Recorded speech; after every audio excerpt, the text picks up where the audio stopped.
It's not what we say, it's whether we live it.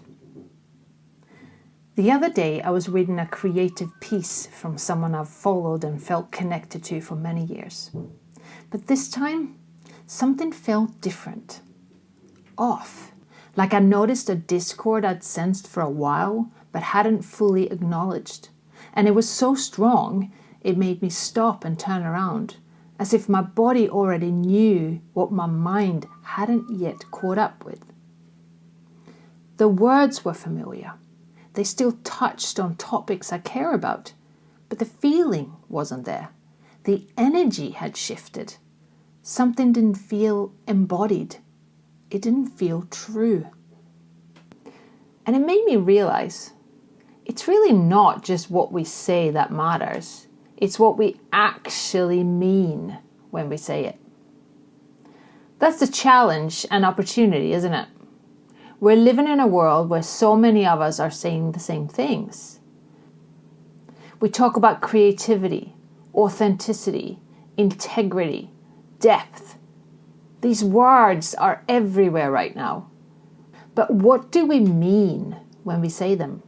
What energy lives behind them? Take creativity, for example. For many, creativity means output. It's content, clever ideas, branding that stands out. It's the beautifully crafted funnel or the perfect hook. It's problem solving with flair. It's how we design, market, grow. Creativity becomes something we do, something we use to achieve an outcome. But when I speak about creativity, that's not what I mean. For me, creativity is a way of living, a way of listening. It's a process of expression that comes from within. Not to impress, but to move something, to move through something, to remember something. It's not about perfect outcomes. It's about embodied moments, about feeling fully in the experience, even if it's messy, even if it never becomes anything useful or sellable. To me, creativity isn't strategy, it's soul. And the same goes for authenticity. These days, authenticity can easily become a tactic, a polished kind of vulnerability. It's used to humanize a brand or to create emotional connection in a sales funnel. And to be honest, sometimes that works. But that doesn't mean it's always true. Why?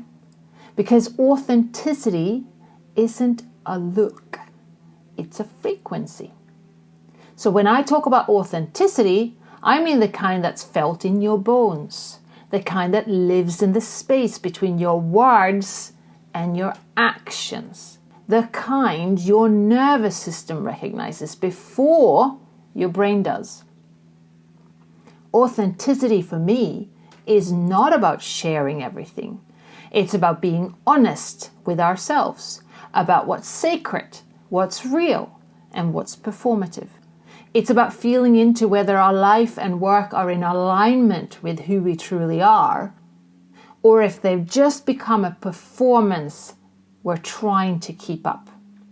And this takes work and a whole lot of unpacking and willingness to look at ourselves in all our edges.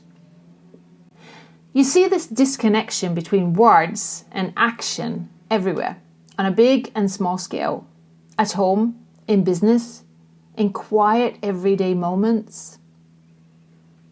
A few days ago, my husband was reminding our son to always let the women out first in a lift. Be a gentleman, he said. But when the doors opened, he walked straight out first. We all laughed. It wasn't a big deal, right? Just one of those little moments where what we say and what we do don't quite line up. But still, it stuck with me because it reminded me people don't learn from what we say, they learn from how we live. And that's true in everything. The other day, for my soul tuning questions, I asked something inspired by this. If people followed your actions, not your words, what would they learn from you? Powerful, right? That's the real invitation, to let your words be a reflection of your actions without discord. And that's what I felt missing in that newsletter. The words were there, but the energy wasn't. The tone was familiar, but the truth wasn't embodied. And once I noticed that, something in me softened and sharpened at the same time. Because I realized that's why I do what I do.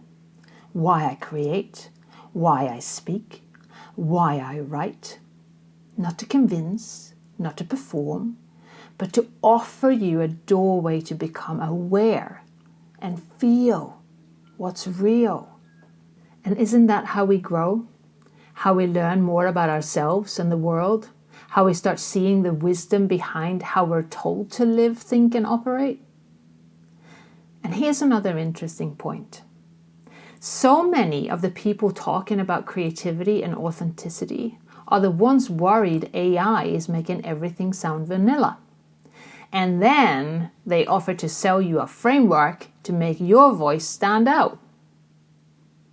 But maybe the issue isn't AI at all. Maybe the issue is that what was being shared wasn't fully lived in to begin with. When someone says everything sounds the same now, it's not because of AI. It's because many voices were never distinct. They were never embodied to begin with. So when AI reflects the tone, it reveals what was already templated, performative, or hollow. That's the discomfort. That's the shakeup. And here's the paradox. Whether it's AI doing the talking or us saying the words without living them, it's two ends of the same stick. Different in form, but born from the same disconnection. So maybe the real question isn't what is being said. Maybe it's what do they mean when they say it? And deeper still, are they living it? Tell me, if people followed your actions, not your words, what would they learn from you?